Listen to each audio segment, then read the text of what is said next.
ನಾವು ತಪ್ಪು ಮಾಡಿ ಎಕ್ಸ್ಪೀರಿಯನ್ಸ್ ಆಗಿ ಕಲಿಯೋದಕ್ಕಿಂತ ಬೇರೆಯವ್ರ ತಪ್ಪು ಎಕ್ಸ್ಪೀರಿಯನ್ಸ್ ನೋಡಿ ನಾವು ಕಲಿಬೋದು ಅಂತ ನಂಗೆ ಅನಿಸುತ್ತೆ.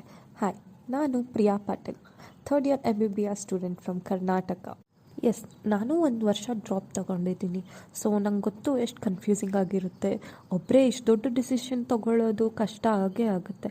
ಸೊ ಈ ವಿಡಿಯೋಸ್ ಪೇರೆಂಟ್ಸ್ ಕೂಡ ನೋಡಿ. ಡ್ರಾಪ್ ಯಾರು ತೊಗೊಬೋದು? ನನಗೆ ಕಮ್ಮಿ ಮಾರ್ಕ್ಸ್ ಬಂದಿದೆ, ನಾನು ಡ್ರಾಪ್ ತೊಗೊಬೋದಾ? ನಂಗೆ ಬಾರ್ಡರ್ ಲೈನ್ ಮಾರ್ಕ್ಸ್ ಬಂದಿದೆ, ಇನ್ನೊಂದು 2-3 ಮಾರ್ಕ್ಸ್ ಬಂದಿದ್ದರೆ ಸೀಟ್ ಸಿಗ್ತಿತ್ತು, ಮಿಸ್ ಆಗೋಯ್ತು, ನಾನು ಡ್ರಾಪ್ ತೊಗೊಬೋದಾ? ನೋ. ಯಾರಿಗೆಲ್ಲ ಕಾನ್ಫಿಡೆನ್ಸ್ ಇದೆ ಅವರೆಲ್ಲ ಡ್ರಾಪ್ ತೊಗೊಳ್ಳೇಬಹುದು. ಡ್ರಾಪ್ ತೊಗೊಳ್ಳೋಕ್ಕೆ ಏನು ಬೇಕು? Determination, dedication. ಆಬ್ವಿಯಸ್ಲಿ ಡ್ರಾಪ್ ತೊಗೊಂಡಿದ್ದೀರಾ ಅಂದರೆ there will be determined that ನಾನು ಈ ವರ್ಷ ಸೀಟ್ ತೊಗೊಳ್ತೀನಿ ಅಂತ. ಬಟ್ ಅವ್ರಿಗೆ ನಿಮಗೆ ಡಿಫ್ರೆನ್ಸ್ ಏನು ಮಾಡಿಸುತ್ತೆ? Hard work. So full ready ಆಗಿರಬೇಕು ಹಾರ್ಡ್ ವರ್ಕ್ ಮಾಡೋದಕ್ಕೆ.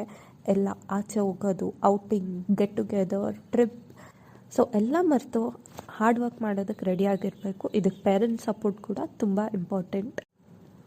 Ready to accept and learn. First accept ಮಾಡ್ಕೊಬೇಕು, ನನಗೆ ಎಲ್ಲ ಬರಲ್ಲ ಅಂತ. It is not in a negative way, but ನನಗೆ ಬರುತ್ತೆ ಅಂದರೆ ಏನು ಕಲಿಯೋಕ್ಕಾಗಲ್ಲ. ನಾನು ಕಲಿತೀನಿ ಅನ್ನೋ ಮೈಂಡ್ಸೆಟ್ ಇದ್ದರೆ ಮಾತ್ರ ಕಲಿಯೋಕ್ಕಾಗುತ್ತೆ. ಇದನ್ನು ನಾನು ನನ್ನ ಎಕ್ಸ್ಪೀರಿಯನ್ಸಿಂದ ಕಲ್ತಿದ್ದು.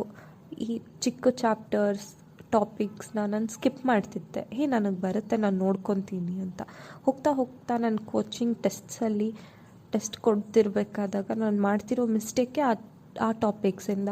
Then I started accepting that ಎಲ್ಲ ಟಾಪಿಕ್ಸು ನಂಗೆ ಬರುತ್ತೆ, ಈ ಟಾಪಿಕ್ಸ್ ಬರುತ್ತೆ ಅಂತ ಬಿಡೋದಲ್ಲ, ಓದಲೇಬೇಕು, ಕಲೀಲೇಬೇಕು. ಇನ್ನೊಂದು ಫ್ರೀಕ್ವೆಂಟ್ ಟೆಸ್ಟ್ಸ್ನ ತೊಗೊಳ್ಳೋಕ್ಕೆ ರೆಡಿಯಾಗಿರಬೇಕು. ಡ್ರಾಪ್ ಇಯರ್ ಅಂದಿದ ತಕ್ಷಣ ಫ್ರೀಕ್ವೆಂಟ್ ಟೆಸ್ಟ್ಸ್, ವಾರದಲ್ಲಿ 2 ದಿನ ಆಗಿರ್ಬೋದು, ಮಿನಿಮಮ್ 2 ದಿನ ಆಗಿರ್ಬೋದು, ಟೆಸ್ಟ್ ತೊಗೊಳ್ಳೇಬೇಕು. Or else it is not possible. So ಕೋಚಿಂಗಲ್ಲಿ ಹೋದರೆ ಈ ವಾರದಲ್ಲಿ ಇಷ್ಟು ಪೋರ್ಷನ್ಸ್ ಮುಗಿಸಿದ್ದಾರೆ, ಅದ್ರ ತಕ್ಕಂಗೆ ಟೆಸ್ಟ್ ಕೊಡ್ತಿರ್ತಾರೆ. If you are studying by yourself ಕೂಡ ನೀವು ಪ್ಲ್ಯಾನ್ ಮಾಡಿಕೊಂಡು ಈ ವೀಕಲ್ಲಿ ಅಷ್ಟು ಪೋರ್ಷನ್ಸ್ ಮುಗಿಸಿ ಅದನ್ನು ಟೆಸ್ಟ್ ತೊಗೊತಿರ್ಬೇಕು. ಆಮೇಲೆ ದಿನ ಪ್ರಾಬ್ಲಮ್ಸ್ನ ಸಾಲ್ವ್ ಮಾಡ್ತಿರಬೇಕು, ಅದು ಕಂಪಲ್ಸರಿ. ಓಕೆ, ನಾವು ಇಂಪಾರ್ಟೆಂಟಾಗಿ offline coaching or online coaching, ಇದು ತುಂಬ ಕನ್ಫ್ಯೂಸಿಂಗ್ ಆಗಿದೆ. ನಾನು ಆನ್ಲೈನ್ ಕೋಚಿಂಗ್ ತೊಗೊಬೇಕಾ, ಆಫ್ಲೈನ್ ತೊಗೊಬೇಕಾ? ಸೊ ಫಸ್ಟ್ ನಾನು ಆನ್ಲೈನ್ ಬಗ್ಗೆ ಮಾತಾಡ್ತೀನಿ. ಆನ್ಲೈನ್ ಕೋಚಿಂಗ್ ಯಾರಿಗೆಲ್ಲ ಸರಿ ಅಂದರೆ, ಪಾರ್ಷಿಯಲ್ ಡ್ರಾಪ್ ತೊಗೊತಿರೋರಿಗೆ, ಇಂಜಿನಿಯರಿಂಗ್ ಸೀಟ್ ತೊಗೊಂಡಿದ್ದಾರೆ, ಡೆಂಟಲ್ ಮಾಡ್ತಿದ್ದಾರೆ, ಬಟ್ ನನಗೆ MBBS ಸೀಟ್ ಬೇಕೇ ಬೇಕು, ನಾನು ಸೀಟ್ ತೊಗೊಳ್ಳೇಬೇಕು ಅನ್ನೋರು, ಡ್ರಾಪ್ ತೊಗೊಳ್ತಾ ಇದ್ದೀನಿ ಅನ್ನೋರು ಪಾರ್ಷಿಯಲ್ ಡ್ರಾಪಿಗೆ ಹೋಗಿ ಅದನ್ನು ಆನ್ಲೈನ್ ಕೋಚಿಂಗಿಂದ ಕಲಿಬೋದು. ಆಮೇಲೆ ಇನ್ನೊಂದು, ಆನ್ಲೈನ್ ಕೋಚಿಂಗ್ ನೀವೇ ಕಂಟ್ರೋಲ್, ನಿಮ್ಮ ಮೈಂಡ್ ಮೇಲೆ ನಿಮ್ಗೆ ಕಂಟ್ರೋಲ್ ಇದ್ದರೆ ಮಾತ್ರ ಆನ್ಲೈನ್ ಕೋಚಿಂಗ್ ತೊಗೊಬೇಕು. ನಿಮ್ಮ ಮೈಂಡನ್ನ ನೀವು ಫೋರ್ಸ್ ಮಾಡಿ ಓದಿಸೋಕ್ಕೆ ನಿಮ್ಮ ಹತ್ರ ಶಕ್ತಿ ಇದ್ದರೆ ಮಾತ್ರ ಆನ್ಲೈನ್ ಕೋಚಿಂಗ್ ತೊಗೊಬೇಕು. ಇನ್ನೊಂದೇನು ಡಿಸ್ಅಡ್ವಾಂಟೇಜ್ ಅಂದರೆ, ಆನ್ಲೈನ್ ಕೋಚಿಂಗಲ್ಲಿ ಕಾಂಪಿಟೇಷನ್ ನೋಡ್ತೀರಾ, ಇವಾಗೂ ಕಾಂಪಿಟೇಷನ್ ನೋಡ್ತೀರಾ, ಬಟ್ ಫೀಲ್ ಆಗಲ್ಲ. ಆನ್ಲೈನ್ ಕೋಚಿಂಗಲ್ಲಿ ಕಾಂಪಿಟೇಷನ್ ಫೀಲ್ ಆಗಲ್ಲ until and unless you are giving your 100% to it. So online ಕೋಚಿಂಗಲ್ಲಿ ಮೆಂಟರ್ಸ್ ಪರ್ಸ್ನಲ್ ಆಗಿ ಬಂದು ಗೈಡ್ ಮಾಡೋಕ್ಕೆ ಸಿಗಲ್ಲ. I feel that. Okay, next offline coaching. Complete drop ತಗೊಳ್ಳೋರು ಆಫ್ಲೈನ್ ಕೋಚಿಂಗ್ಗೆ ಹೋಗಿ it's my personal opinion. Comfort ಝೋನಿಂದ ಆಚೆ ಬನ್ನಿ. ನಿಮಗೆ ಬೆಳಗ್ಗೆ ಎದ್ದು ಹೋಗಿ ಓದಿ ಬನ್ನಿ. Or else if you can go to ಹಾಸ್ಟೆಲಲ್ಲಿರೋದ್ರಿಂದ ಫುಲ್ ಡೇ ಫುಲ್ ಟೈಮ್ ನಿಮಗೆ ಕಾಂಪಿಟೇಟಿವ್ ಎನ್ವೈರ್ಮೆಂಟೇ ಇರುತ್ತೆ. ನೀವು ನೋಡ್ತೀರಾ ಯಾವಾಗ ಎಲ್ಲರೂ ಓದ್ತಾರೆ, ರಾತ್ರಿ 12 ಆದರೂ ಓದ್ತಿರ್ತಾರೆ. ಅಂದರೆ ಅವರೂ ಕೂಡ ಹಾರ್ಡ್ ವರ್ಕ್ ಮಾಡೋದು ನೋಡಿ ನಿಮಗೂ ಮೋಟಿವೇಶನ್ ಸಿಗುತ್ತೆ. Only if you are in right group of people. Stress ಇರಬೇಕು. ಸ್ಟ್ರೆಸ್ ಇದ್ದಾಗ ಮಾತ್ರ, ಪ್ರೆಷರ್ ಇದ್ದಾಗ ಮಾತ್ರ ನಾವು ಯಾವುದೇ ಎಕ್ಸಾಮ್ನ ಕ್ರ್ಯಾಕ್ ಮಾಡೋಕ್ಕೆ ಸಾಧ್ಯ. ಸೊ ಆಫ್ಲೈನ್ ಕೋಚಿಂಗ್ಸಲ್ಲಿ ಕಾಂಪಿಟೇಷನ್ ಫೀಲ್ ಆಗುತ್ತೆ.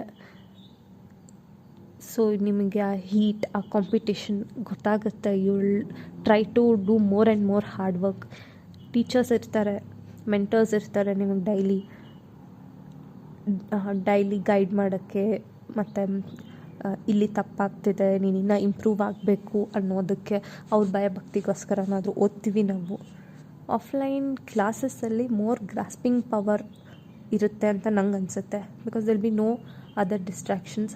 ಆನ್ಲೈನ್ ಕೋಚಿಂಗಲ್ಲಿ ಟ್ಯಾಬ್ ಮುಂದೆ ಕೂತ್ಕೊಂಡೆ, ಅಲ್ಲೇನೋ ಸೌಂಡ್ ಆಯಿತು, ನಿಮ್ಮ ಮೈಂಡ್ ಅಲ್ಲಿದೆ ಬಟ್ ಬಾಡಿ ಮನೇಲಿದೆ. So it is different.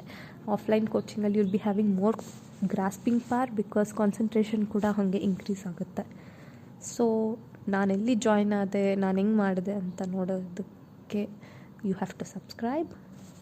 And then ಇನ್ನೊಂದು ಮೇನ್ ಆಗಿ ಕ್ವೆಶ್ಚನ್, ಏನಪ್ಪ ಕಟ್ ಆಫ್ ಇಷ್ಟೊಂದು ಇನ್ಕ್ರೀಸ್ ಆಗಿದೆ, ಇನ್ನೊಂದು ವರ್ಷ ಲಾಂಗ್ ಟರ್ಮ್ ತೊಗೊಳ್ಳೋದು ಬರ್ತಿದೆಯಾ? ಕಾಂಪಿಟೇಷನ್ ಇಷ್ಟೊಂದಿದೆ, ಇನ್ನೊಂದು ವರ್ಷ ಲಾಂಗ್ ಟರ್ಮ್ ತೊಗೊಳ್ಳೋದು ಬೇಕಾ?